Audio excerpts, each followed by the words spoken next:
Y nuestro tema es hallando aceptación con Dios. Nadie se gloriará en su presencia. Y el apóstol Pablo aquí está hablando de la naturaleza caída humana. Y es un gran principio que hay en la Biblia, que ninguna persona tendrá causa de jactarse, de gloriarse en la presencia de Dios. Nadie, porque somos todos caídos. Nadie se gloriará ante su presencia. Es un mensaje muy sorprendente y este es mi primer encabezado. En estos versículos hay un mensaje que es que el orgullo humano no quiere aceptar y nos sacude, nos hace echarnos para atrás. Ninguna carne puede gloriarse, nadie puede gloriarse ante la presencia de Dios. Y eso es exactamente lo opuesto a lo que escuchamos, a lo que queremos escuchar, es lo opuesto a lo que pensamos. Entonces tenemos aquí un mensaje discordante, algo sorprendente. Y lo que significa esto es que las personas que no tienen una relación con Dios, que nunca han buscado a Dios, que nunca lo han encontrado, que nunca se han arrepentido de su pecado, que nunca han confiado en Cristo, que nunca han dejado atrás la vida antigua y no le han pedido nueva vida a Dios, un nuevo comienzo para poder caminar con Él. Las personas que no tienen amor ni obediencia, ni dependen de Cristo, reconociendo que Él es el único camino a la salvación, personas que vivieron sus vidas sin referencia a Cristo, a Dios, ellos nunca se podrán gloriar o jactarse ante su presencia. En otras palabras, nunca podrán venir ante la presencia de Dios y decir, mira lo que he hecho, mírame a mí, mira lo que yo he logrado, mira lo que he logrado, sí, mira lo que he aprendido. Aquí está la sustancia de mi vida, como un don, como una ofrenda, como algo aceptable. Exijo ser aceptado por mi Creador, por el Dios vivo. ¿Y por qué? Pues porque he vivido de esta forma. Y no siempre he hecho lo que es correcto, podemos decirnos engañándonos, no siempre he sido perfecto. Y hoy en día se dice, bueno, no he sido un angelito, lo cual normalmente significa he sido bastante malo. Pero tengo mis logros. Tengo cosas por las cuales me puedo enorgullecer, hay cosas que tendrían que hacer que sea yo aceptable, pero no. La escritura dice que no, de principio a fin. Ninguna carne, como dice la Reina Valera antigua, es decir, la naturaleza caída humana, nunca ninguna carne tendrá nada de qué jactarse, nada podrá decir para poder encontrar aceptación, para ser hallados, aceptados ante Dios vivo. Eso es imposible. Y no nos gusta escuchar estas cosas y decimos, ¿nadie? Ni siquiera los grandes de este mundo, ni siquiera el primer ministro o un rey, presidente, reina, emperador, nadie que sea famoso, nadie que sea exitoso, nadie será aceptado por Dios. Y entonces la naturaleza caída humana, la carne, como lo dice la Biblia, como lo dice la Reina Valera antigua en este versículo, nadie se jactará, nadie podrá gloriarse delante de Dios ni pedir nada de Dios basado en ningún mérito. No, porque tenemos un inmenso problema.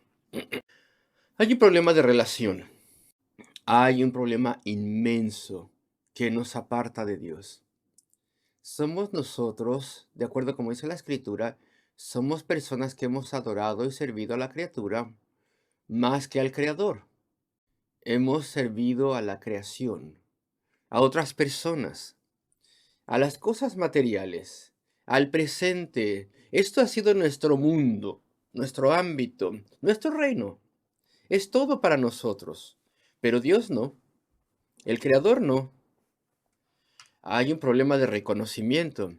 Hay un problema de obediencia. Hay un problema de relación. Y debido a eso, nada podemos hacer que sea agradable a Dios. Y queridos amigos, yo nunca les diría nada de esto basándome en sabiduría mía que yo me imaginase tener, pero es que esta es la enseñanza de la Escritura, de la Biblia, de principio a fin. Es decir, que la naturaleza humana caída no tiene ningún acceso a Dios, no tiene poder sobre Dios. Y en la parábola que Cristo nos da del hijo pródigo, vemos una ilustración extraordinaria de un hijo pródigo, un joven hombre que le dice a su padre, prácticamente, no es exactamente lo que dice la parábola, pero simplemente estoy relatándolo con estos términos. Le dijo a su padre, en realidad te odio y no te quiero y no quiero tener nada contigo, pero quiero mi parte de la riqueza que me vendría cuando mueras. Lo que a mí respecta, te quiero muerto, quiero que estés fuera de mi vida, simplemente déjame tomar la herencia que sería mía. Y vete, y me voy a ir y voy a enriquecerme, voy a tener una vida que no tiene nada que ver contigo. Y este es un retrato de cómo respondemos a Dios. Eso representa cómo respondemos a Dios. Y nosotros pensamos, siendo así las cosas, que nuestros pequeños logros en la tierra van a ser agradables a Dios cuando le hemos insultado, cuando le hemos dado la espalda y cuando hemos robado todo de Él y le hemos calumniado y le hemos despreciado. Pues no, queridos amigos, hay un inmenso problema. Hay un problema de relación. Entonces la escritura dice claramente, ninguna carne, nadie se jactará, se gloriará en su presencia. Pero ¿qué hay al respecto de los filántropos, por ejemplo? ¿Qué hay al respecto de esas personas que hacen bien? ¿Qué hay al respecto de las personas que tal vez no son, como tú estás diciendo, alguien piadoso, pero da su vida para poder aliviar el sufrimiento, para poder ayudar, regar una fortuna, hacer cosas buenas? ¿Acaso ellos no pueden estar firmes en el último día y decir, mira lo que yo he hecho? Mira las personas que yo he ayudado, aquí están sus nombres en este libro inmenso, todos ellos que yo he ayudado y les he dado alivio. Pues no, no puede ser, es imposible. No importa lo que hagan. ¿Acaso eso es justo? Bueno, no quiero insultar la inteligencia de nadie, pero quiero explicarlo con una ilustración simple, queridos amigos. Imagínate que tú eres un padre y tienes un hijo, niño, niña, no importa, un pequeño, una pequeña, tal vez un adolescente joven, y sabes que está robándote. Lo sabes. No me preguntes cómo, pero ya te diste cuenta, lo sabes. Y entonces retas al niño, pero lo único que obtienes es mentira tras mentira, y es bueno para mentir ese niño.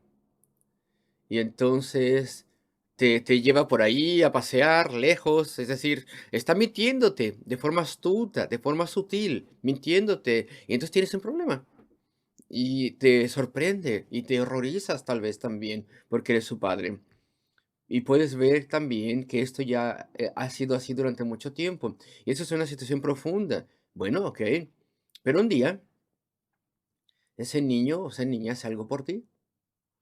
No sé, por ejemplo, te trae un café cuando estás en la cama, o barre las hojas en el patio, en el jardín, o de hecho, si esto no hace que mi ilustración sea descabellada, pues te lava los platos, o algo así. El niño o la niña hace algo bueno. ¿Y qué vas a hacer? ¿Vas a derretirte? Y vas a decir, ah, mira, es un angelito después de todo este niño, esta niña, vamos a olvidarlo todo. No hay nada de qué preocuparnos. Pues claro que no. Ese pequeño gesto no resuelve su problema. Ese pequeño gesto no cura el problema. Todavía está allí y es una cosa muy preocupante. Es serio el problema. Y nada que podamos hacer, ninguna obra que podamos hacer puede borrar este insulto que damos a Dios, este rechazo que hacemos de Dios, esta desobediencia a Dios. Nada puede compensar eso, ni tampoco limpiar eso. Y tal vez tú tengas interés en algún equipo sofisticado, algo doméstico si tú quieres o algo industrial, lo que sea, pero después lees una crítica del producto y ese producto en específico tiene una falla grave y simplemente no funciona. Hay algo allí que lo echa a perder. ¿Te sería, convincente que el vendedor bajase el precio y lo comprarías? Pues claro que no te convencería, porque ese producto, no sirve para nada. Tiene grandes fallas, no va a funcionar. El bajar el precio no ayuda a nada, a corregir su problema. Y creo, amigos, tenemos un problema. No podemos apaciguar a Dios simplemente haciendo unas cuantas cosas buenas ante su presencia, supuestas buenas obras, cuando tenemos un problema inmenso de relación. Ahí es donde comenzamos este discordante mensaje de la Biblia, sorprendente mensaje de la Biblia, que nadie jamás puede jactarse de lo que piensa haber eso hecho. Nadie puede jactarse ante Dios porque hay demasiado que compensar. Hay demasiado pecado en nuestra vida. Hay una muy grande separación. Demasiadas cosas malas contra Él. Hay un problema inmenso, profundo. Y es y mi segundo encabezado es que hay un inmenso desacuerdo entre nosotros y Dios. Estamos participando en una lucha em, perenne para desafiarle. Es una lucha que va así desde toda la vida. Queremos reemplazarle, queremos obtener satisfacción a partir de cualquier cosa que no sea Dios. Y entonces complicamos todo. Y algunas personas, bueno, de diferentes formas hacen esto. Por ejemplo, hay personas que toda la vida compran cosas, lo que hace que les levante, que su ánimo sea levantado, es comprar, comprar, pero no quieren obedecer y servir a Dios. Entonces se vive solamente para obtener las cosas que levantan tu ánimo. Y otras personas, y ya lo hemos mencionado, son sus logros. En eso se basan. Y yo me acuerdo una vez, conocía muy bien a un hombre que era muy avanzado en su área de investigación bioquímica, creo yo, y tenía grandes honores por todo eso. Y estaba muy deprimido un día. Y le dije, bueno, ¿tienes mucha presión o qué? Y me dijo, bueno, mira, es que la vida, la verdad es que parece que ya no vale la pena vivirla. He perdido toda satisfacción en mi trabajo. Una mañana me levanté y me di cuenta que el 90% de mi obra y mi investigación y mi lucha por publicar esas cosas verdaderamente es solamente como para 6 personas en todo el mundo. Y es que era un tema muy raro el que él estaba estudiando en aquel entonces. Solamente media docena de personas y hago todo esto solo por esas personas. Y de pronto empecé a darme cuenta de cómo esto no vale la pena. Y bueno, uno puede decir ese tipo de cosas al respecto de todo en la vida sin Dios. Sin Dios, en última instancia, no hay ningún propósito, ni satisfacción verdadera, ni significado. Y aún así las personas intentan sustituir a Dios por fama, poder, posesiones o lo que sea. Y constantemente ponen barricadas en contra de Dios. De modo que no tengan que pensar respecto de él. Y otras personas usan el entretenimiento. Y hay mucho ámbito para eso, con tantos canales y oportunidades, para llenar la vida con cosas superficiales, cosas que nos entretengan, cosas triviales, tonterías de hecho, cosas pasajeras, entretenimiento pasajero. Y algunas personas, bueno, pues avanzan por buenas causas e imaginan que esto les hace dignos, pero esto no es así delante de Dios. Y hay personas que inventan su propia religión. Y tú sabes, hay dos tipos de religiones en el mundo. Tú piensas respecto de todas las religiones que hay. Hay cientos de religiones. Pero de verdad, podemos simplemente separarlas en dos categorías, la verdadera religión y solamente puede haber una. Y hay falsas religiones. Entonces hay una religión falsa y las demás, una religión verdadera y las demás son falsas. Y bueno, hay una gran variedad de religiones falsas. Y perdónenme si les llamo falsas religiones y les voy a decir por qué en un momento. Pero hay una gran variedad de falsas religiones. Y no hace muchos años Muchas personas estaban emocionándose al respecto de las diferentes áreas de la nueva era de ese movimiento. ¿Era una religión? Algunas personas dijeron que no. En los Estados Unidos, la corte dijo que sí lo era y la dejó fuera de las escuelas. Y sí, es una religión, en cierta forma. ¿Y de qué trata todo eso?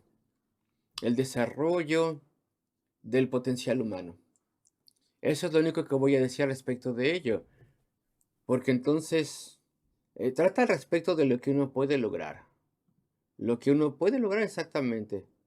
Lo que uno puede usar para enorgullecerse, lo que uno puede obtener para manipular cosas extrañas que tal vez tú no entiendas, tus técnicas para poder manejar la vida y a Dios. Entonces es una religión de obras, es una religión diseñada para personas que quieren algo de lo que se puedan enorgullecer, señalar algo que han logrado. Y eso es así con todas las religiones falsas. Y bueno, por ejemplo, pensemos al aspecto del catolicismo romano, que es tan diferente de la nueva era, y tiene lo mismo, tiene lo mismo en común con el movimiento de la nueva era. Tú tienes que hacer las cosas. La salvación es a través de tus obras, a través de tu asistencia fiel a los sacramentos y a través de que te sometas a los sacerdotes y que te absuelvan y que tú hagas lo que te dicen, pero en última instancia eso es algo que tú tienes que lograr. Entonces estamos hablando de tus obras humanas y claro, ellos dicen, necesitas la ayuda de Dios, pero tú tienes que hacerlo.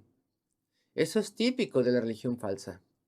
Es algo que un hombre en un momento dado ha inventado para agradarse a sí mismo.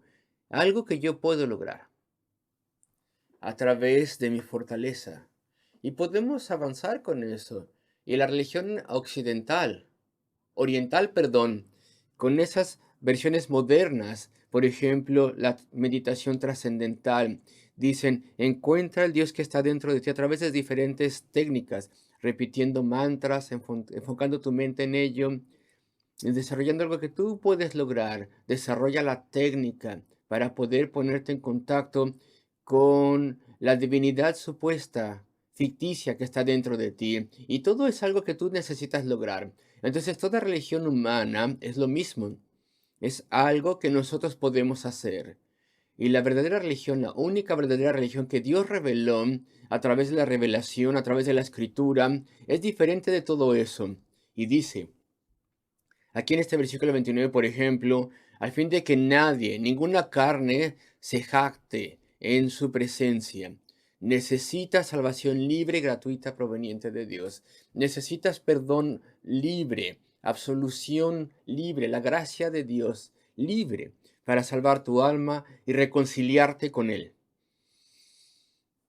Voy a avanzar y voy a mencionar el remedio que encontramos aquí en estos versículos. El remedio para la situación humana, porque estamos apartados de Dios, muy lejos de Él. Entonces, bueno, de forma espiritual, todos tenemos la misma enfermedad, el pecado. Somos miembros de una raza humana caída. Y entonces el pecado está profundamente enraizado en nosotros. Y entonces estamos separados de Dios. Y estamos ciegos a estas cosas, estamos ciegos de forma espiritual. De forma espiritual no podemos ver nuestro estado. No nos damos cuenta que estamos ciegos y apartados de Dios. No vemos nuestra necesidad. De forma espiritual, no tenemos ningún poder, ninguna capacidad. Tú podrías ser el gobernador de un gran país, pero si lo vemos de forma espiritual, no tienes ningún poder para poder vencer tus pecados, para poder corregir las cosas que has hecho mal, para poder asegurarte ninguna aceptación de Dios, ningún estatus ante Dios.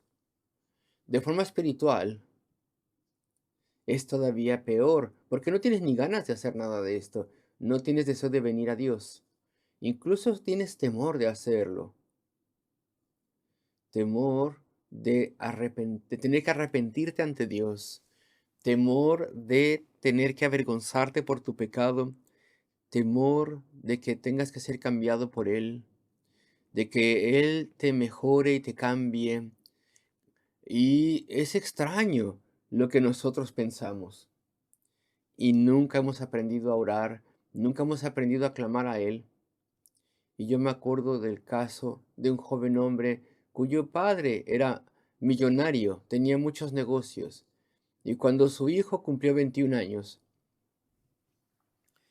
seleccionó para él como media docena de negocios pequeños. Y dijo, bueno, tú estás en control. Contrólalos y llévalos tú. Y será de entrenamiento para ti, porque un día vas a tener que heredar todo nuestro consorcio, todo nuestro imperio. Y entonces este joven em, estuvo a cargo de los negocios, pero no pudo hacer que funcionara y cada vez tenía más dificultades y poco a poco todos esos negocios colapsaron y cada uno tuvo que cerrar. Y su padre en un momento dado lo confrontó y le dijo, bueno, ¿qué pasó? Y el hijo le dijo con muchas palabras, es que tú nunca me ayudaste. Y el padre le dijo, es que tú nunca me lo pediste. Y así somos nosotros. Un día le dirás a Dios, tú nunca me ayudaste. Y tu juicio será, pero es que nunca me pediste que te ayudara. Nunca oraste a mí. Nunca te arrepentiste de tu pecado. Tú nunca confiaste en mí. Así es la situación humana. Y es por eso que necesitamos a Dios. Pero mira el camino que Dios ha dispuesto. Dios lo hace todo por nosotros. Yo no puedo jactarme ante Dios. Yo no tengo ningún crédito ante Dios como para poder ganar mi perdón, para poder ganar una nueva vida, para poder ganar reconciliación con Él. Pero Dios lidia con nosotros cuando nos humillamos. Aquí lo tienes en estas palabras. Versículo 25. Porque lo insensato de Dios es más sabio que los hombres y lo débil de Dios más fuerte que los hombres. Pues mirad, hermanos, vuestra vocación. Y Pablo le habla a los cristianos en Corinto, que no sois muchos sabios según la carne, ni muchos poderosos, ni muchos nobles son los llamados, sino que lo necio del mundo escogió Dios, versículo 27. Y es entonces cuando nos humillamos y cuando vemos nuestro vacío y nuestra falta de sabiduría y nuestra insensatez. Y es ahí entonces cuando Dios lidia con nosotros y está lidiando con nosotros, porque ves vuestro llamado, vuestra vocación, hermanos. Está hablándole a aquellos que han encontrado a Dios cuyas vidas han sido cambiadas, que no sois muchos sabios según la carne. ¿Entiendes lo que esto significa? No hay muchas personas que sean sabias de una forma mundana, sabios al respecto del mundo, sabios al respecto de cualquier cosa que no sea Dios. Pues no puede ser, no puede haber salvación mientras son así. Así no son llamados. No hay muchos poderosos en las cosas de este mundo, no muchos nobles. Lo que dice aquí respecto a la carne, según la carne, aplica a cada una de estas frases. No muchos sabios según la carne, ni poderosos según la carne, ni nobles según la carne. No muchos así son llamados, porque Dios primero nos humilla, nos hace humildes antes de llamarnos, nos humilla para que podamos ver nuestro pecado y necesidad y cómo estamos vacíos, y después entonces nos lleva a Él.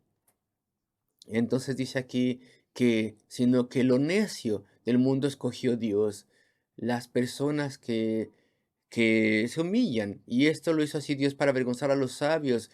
Esas personas son las que serán cambiadas y tendrán una nueva fortaleza y van a aprender a orar y a caminar con Dios y a probar su fidelidad y a tener su poder en sus vidas. Y las personas que son sabios en este mundo nunca van a experimentar esas cosas. Entonces son confundidos por las personas que son salvas, que obtienen una vida mucho más plena y espiritual. El versículo 29, incluso las personas que se han ensuciado muchísimo, las cosas muy bajas del mundo, las cosas que son despreciadas, y eso Dios lo ha escogido, lo menospreciado y lo que no es.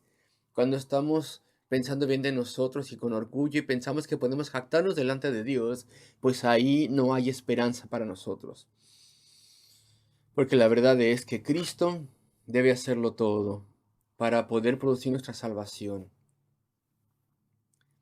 Una analogía que les quiero mencionar. Imagínate que estás buscando una casa para ti y tu familia. ¿Y qué necesidades tienes entonces para tu casa? Bueno, evidentemente necesitas un lugar que tenga electricidad, evidentemente. Necesitas luz y necesitas de todo. Y luz necesitas ahí. No sirve de nada comprar o rentar un lugar que no tiene acceso a la electricidad y que no puede conectarse a la electricidad. No te sirve de nada. Necesitas luz. Después necesitas también tener un lugar. Eso es obvio, evidentemente. Que tiene agua. Es vital para la vida que tenga agua. Necesitas agua, acceso a agua, para poder lavar, para poder tomar. Necesitas agua, claro. Y también necesitas un lugar que evidentemente electricidad, agua y también necesitas muebles. Tal vez ese lugar tiene muebles, pero están completamente destruidos. La mesa rota, sin patas, no sirve para nada eso. Ahí no hay tampoco camas en ese lugar. Tienes que tener muebles en esa casa. Algo. En ese departamento, en ese piso, en esa casa. Y después, si esto es vital, aparte de todo eso, y esta es una analogía, ¿ok? Ok, acuérdense, necesitas también seguridad. Necesitas o un acuerdo de arrendamiento o una hipoteca. Necesitas tener algo tangible que muestre que es tuyo. De otra forma, vuelves el día de después en el que te habías cambiado de casa y alguien ya había sacado tus cosas y se había mudado ahí porque no era correctamente tuyo, porque viste el lugar y te metiste y ya, pero no tenías derecho a meterte ahí. No tenías ningún título, no tenías derecho de estar ahí. Entonces necesitas el derecho de estar ahí. Necesitas tener, sí, algo que muestre que es posesión tuya. Una hipoteca, un contrato de arrendamiento, algo. Necesitas todas esas cosas. Electricidad, para que haya luz, también agua, muebles, gas, todo eso claro y seguridad. Y eso es exactamente lo que Pablo está diciendo aquí. Así es como eres salvo. No puedes lograrlo solo. Cristo debe hacerlo todo por ti. Versículo 30. Mas por Él, por Cristo, estáis vosotros en Cristo Jesús, el cual nos ha sido hecho por Dios sabiduría, justificación, santificación y redención. Esta es mi analogía. Necesitas luz. Y eso es lo primero que viene de Cristo. Cuando tu alma es salva, cuando eres reconciliado con Él, Él te da luz, te da entendimiento. Ahora ya entiendo mi estado ante Dios. No tengo nada que me pueda hacer jactarme, estoy apartado de Él. Necesito que mis pecados sean perdonados. Necesito nueva vida. Necesito ser convertido a Él. Entiendo ahora que Él es un Dios santo y necesito estar reconciliado con Él. Esa luz viene de Cristo. Él es la luz de este mundo. Y después su justicia. Ese es el agua si tú quieres. Necesitas ser lavado. Para poder estar cerca de Dios tienes que ser lavado. Necesitas su perdón. Cristo murió en la cruz del Calvario para poder pagar el precio del pecado a nombre de todos aquellos que creen en Él. Él tomó el equivalente de tu castigo eterno si tú crees en Él. Necesitas a Cristo. Él es tu agua y entonces eres lavado. Y recibes perdón de Dios y la justicia de Cristo es acreditada a ti, porque no tienes tú ninguna justicia propia. Él es hecho a ti sabiduría, te da luz, justificación, es decir, perdón, y te hace merecedero, y también santificación, y este es el griego que significa purificación. De forma literal, eres cambiado y eres hecho una mejor persona. Esos son los muebles. Necesitas muebles en tu vida, una nueva naturaleza. Necesitas los muebles de la amabilidad y la santidad y el amor y la integridad y todas estas virtudes, que esto se forme en ti. Y Cristo tiene que hacer eso por ti. Tú no puedes producirlo solo o sola. Entonces Cristo es hecho por nosotros sabiduría, es decir, luz, justificación, es decir, somos lavados, santificación, es decir, los muebles de la casa, del alma, santificación, estas virtudes, y también redención, es decir, la vida eterna. La redención final, esta es tu seguridad.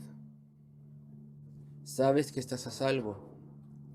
Sabes que tienes un lugar en el cielo, que has sido redimido para toda la eternidad. 4 cosas entonces que Cristo nos da: entendimiento de nuestro estado, nos lava porque Él murió por nosotros, una nueva naturaleza que es formada en nosotros, la santificación, en los que son los muebles de la casa, y la redención, que es seguridad eterna. Una vez que eres salvo, nunca te perderás. Esa vida eterna es tuya. Estas son cosas maravillosas, amigos míos, y esto es lo que necesitamos. Y el versículo final, para que, como está escrito, el que se gloría, gloríese en el Señor. Cuando estés delante del Señor en el día postrero, no vas a jactarte de ti mismo. Dirás más bien: puedo estar delante de Dios, porque Cristo ha muerto por mis pecados. Él ha salvado mi alma, me ha cambiado, me ha unido con Él. Y voy a gloriarme, y voy a jactarme en el Señor. Y diréis que Él salvó mi alma. Él me ha dado este estatus. Él me ha dado vida eterna. Él es todo para mí. Él es el Salvador del mundo. Y Él me ha salvado. Este es el significado. Pero comenzamos con estas palabras. Queridos amigos, traten de recordarlas siempre. No las olviden.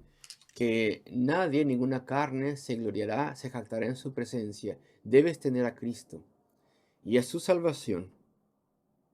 O si no estás perdido, oremos juntos.